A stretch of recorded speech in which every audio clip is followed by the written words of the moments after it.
azért, hogy régen, ezt a mamám is mondta, hogy maximum egy disznót vágtak egy évbe, tehát azért nem úgy ették a húst télen se, meg hát nyáron sem, mivel nem volt annyi. Aztán utána jött a jólét, tehát azért a savanyítás, az élelmiszerek tartósítása volt egy nagyobb hangsúly, gyümölcsök és azoknak is a tartósítása, és a gabona az ugye adott volt, a tej az szinte stabilan, végig egész télen, de a zöldségek valóban vegetáció alapon szabadföldön maximum egy-két káposzta még így karácsony előttig, aztán később utána hagyma, ilyesmik jöhettek, de olyan zöldség, amit úgy tartalmasan enni lehetett, maximum krumpli sütőtök, amiket tárolva. Igen, meg a bab. A bab, igen, hüvelyesként. Aztán ugye, meg még amiről nem tudunk, hogy milyen kis szokásaik lehettek, de a lényeg, hogy gyakorlatilag a vegetáriánus életmód mondjuk úgy egy ilyen teljesen húsmentesen, illetve mondhatjuk, hogy a modern körülmények között ez most már így fóliák és üvegházakkal teljesíthető maximálisan. Ha van megoldás, akkor inkább frissen együk az élelmiszert, amit az időjárás természetesen megenged. Azt azért látjuk, hogy még amellett, hogy melegszünk finoman, évről évre vannak hullámok a telekbe. Ugye 5 éve mondjuk nyírtuk a füvet karácsonykor, most már nem kellett nyírni, tehát azért vannak hidegebb, melegebb időszakok. Ez a tapasztalatunk, hogy a csapadék is így kora tavaszra minimális, és a hőmérséklet pedig viszonylag hűvös maradt, míg az ősz pedig elég meleg sokáig. A tél pedig olyan, amilyen, a nyár pedig forró száraz. Szóval gyakorlatilag ez a tapasztalat. Most a téli termesztést illetően nekünk ez a fóliás termesztés, ahogy itt ez is mutatja, egész stabil. A fóliáknál szimpla fal, dupla fal, illetve fátyófóliás takarással gyakorlatilag fagymentesen tartható még ezekbe a telekbe is a terület. Tehát ilyenkor télen külön letakarjátok a növényt is fátyolfóliával. Ennek döntően télen hőmérsékleti oka van, igaz? A hőmérséklet így van. Mert egyébként azt ellen használják, segít. kártevők ellen használják egyébként. Igen, hát hűvösebb időben működik, de tavasszal vagy nyári időszakban már nem érdemes fátyolfóliázni, mert túl melegszenek a növények. Tehát, hogy meket, illetve ugye a páralecsapódás miatt, ugye, amit visszatart, a betegségek is terjedhetnek. Tehát nyáron inkább hálózás, tavasz és ősz pedig háló, vagy fátyolfóliázás. Attól függ, mi a zöldség. Ugye most itt mögöttem répát, egy kis salátát, koriandert láthattok. Ugye, ahogy mondtad itt a zöld futószalagunkat, itt van egy vetésforgó ritmus is. Általánosságban ugye fajtákat nem lehet csak úgy keverni, egymás után nem jöhet ugyanaz a típus, tehát legalább 3 év, mire ugyanaz a zöldség bekerül egy ágyásba, aminek általában kategóriái vannak. Tehát mondjuk vannak a káposztafélék, vannak a salát, a zöldfélék, és hát mondjuk vannak a gyökérfélék. Mondjuk ez gyakorlatban azt jelenti, hogy a káposztafélékben mi nem termesztünk palántás káposztákat, mert azoknak túl sok a helyigény, illetve hát az idő is mire megteremnek. Általában magról vethető zöldféléket, rukkola, mustárzöldek, leveles káposzta, pakcsoly, leveles kell, retek, amiket akár ugye nyersen salátának, vagy akár főzve is el lehet fogyasztani, illetve hát akkor ugye van a répa, mint egy klasszikus zöldség, ami ugye szabad földben már ilyenkorra nem annyira terem, és akkor hozzájön még mondjuk a fűszernövénynek a petrezselyemzöld, a koriander, egy kis friss saláta, mert a lágy íze miatt nagyon szeretjük, és a nagy siker az a spenót szokott lenni, hiszen egész évben tél alá spenóttal termesztünk. Ugye a téli zöldségtermesztésben inkább blokkokra osztunk, és akkor megvan, hogy akkor a gyökérfélék, salátafélék, zöldek, van még pluszba spenót, ugye az nagy felületet igényel, tehát hogyha valaki otthon szeretne mondjuk egész télen spenótot enni, akkor a fóliája lehet, hogy kicsinek fog bizonyulni, mert a spenót ugyan újra tud nőni,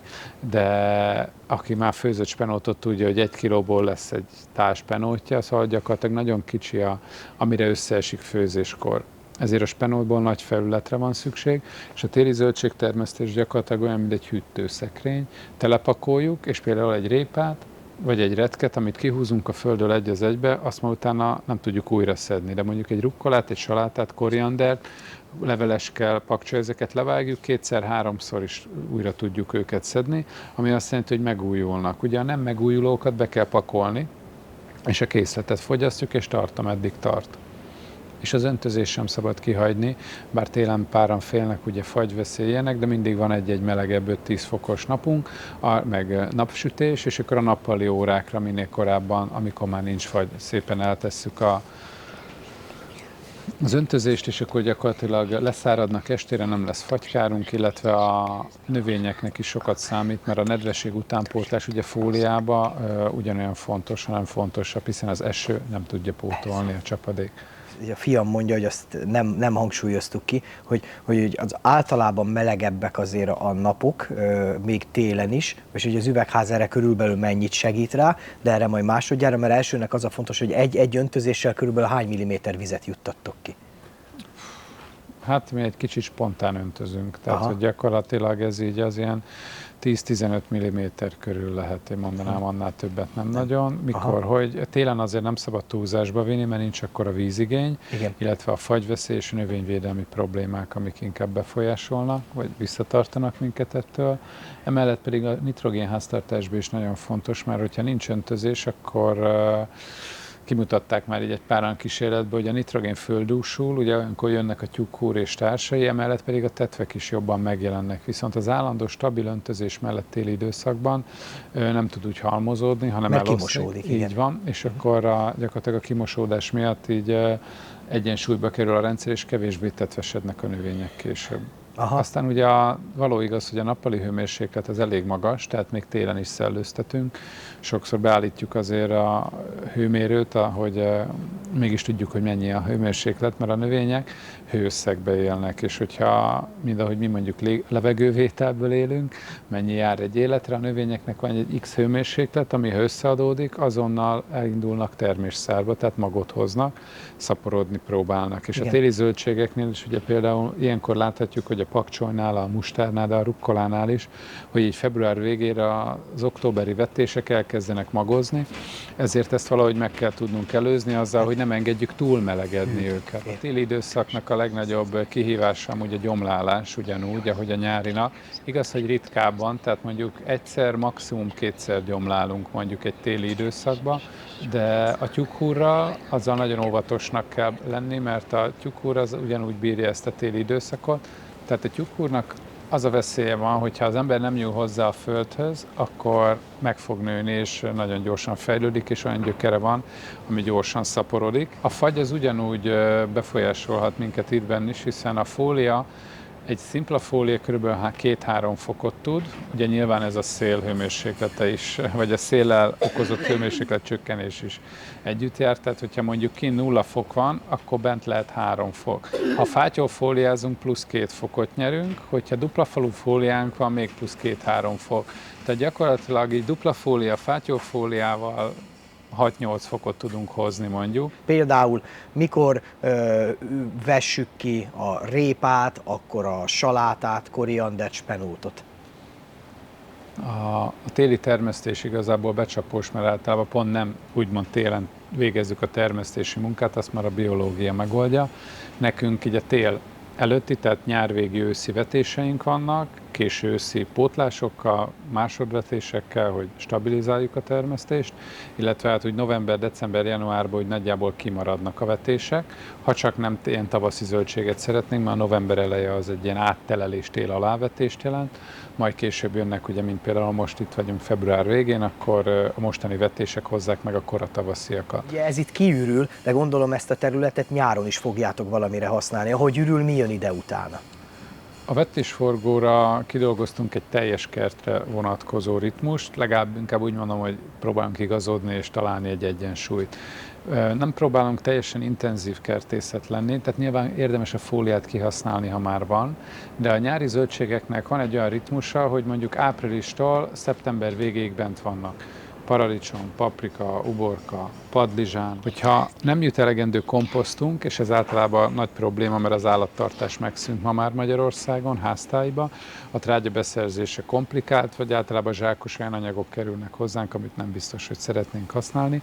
A zöld trágya vagy komposzt növények, takaró növények viszont nagyon jól megfelelnek ennek. Célszerű a vetésforgóba úgy beilleszteni őket, hogy káposztaféléket minimálisan tartalmazzanak, hiszen a kerti káposztafélékhez hasonlóan a kártevők, betegségek tovább tudnak velük öröklődni, és ezért kritikus lehet ugye egy koratavasszal vagy nyári időszakra esetleg térre takaró növényezünk, mert nem akarunk télen plusz dolgot csinálni, akkor ott átteleltettük a káposztafélék kártevőit, és utána pedig a tavaszi indulásnál a rukkoláink ki vannak juggatva, meg vannak rágva, és így tovább, hernyók, lepkék, stb.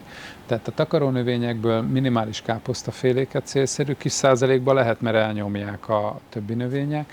Hüvelyeseket szoktak általában beletenni, hiszen nitrogéngyűjtők, emellett változatos arányban tartalmazhatnak bojtos gyökerű, karógyökerű, magasra növő, alacsonyabbra növő, széles keskenylevelű fajtákat, tápanyagfeltárás, de igazából a takarónövényeknek az élet maga, amit hordoznak magukba. Tehát nem csak abban gondolkodunk, hogy tápanyagokat juttatunk ki a földünkre, nitrogén, foszfor, kálium, műtrágya jelleggel, hanem mi az életet továbbítjuk és örökítjük. Amikor növény van a talajba élő gyökerekkel, az azt jelenti, hogy a fotoszintézis állandóan megvalósul, ezért a talajlakók, ami a mi fő célunk, a mikrobák, a gombák, baktériumok tovább tudnak élni. A gyökérzóna a legintenzívebb ugye a mikrobiológia szempontjából. Ezáltal, hogyha mi nekünk mindig állandó élő gyökereink vannak a talajba fotoszintézis által, akkor a napenergiát, a folyékony szén, cukrokat, stb. Ugye bele tudjuk juttatni a talajba, ezáltal életben tartjuk a talajéletet, ásás kontra, amikor felfordítjuk és teljesen pusztítjuk. Hát vagy a szántás, ha nagy üzemet nézzük. Hát igen. így van, tehát a talajforgatással szemben a talaj takarás élő növényekkel folyamatos talaj életfenntartást jelent, és igazából a mi vasakkal, gépekkel, kezünkkel, eszközeinkkel való talajmunkát a növények elvégzik.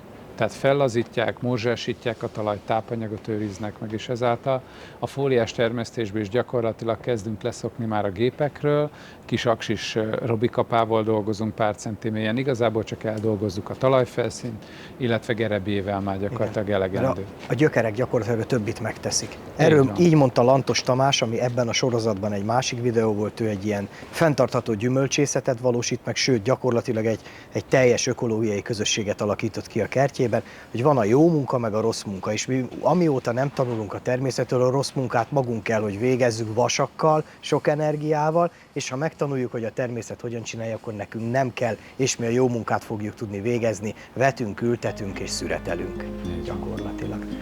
Én azt hiszem, hogy ez egy szép ív volt, én nagyon köszönöm, ez nagyon-nagyon jó volt. Most látod, hogy rendszerben van az egész, én úgy érzem. Tehát ez most egy ív volt, amit itt felrajzoltunk, és szerintem Bálint film is sokat tanult belőle. Bárcsak minden ország tudná érteni.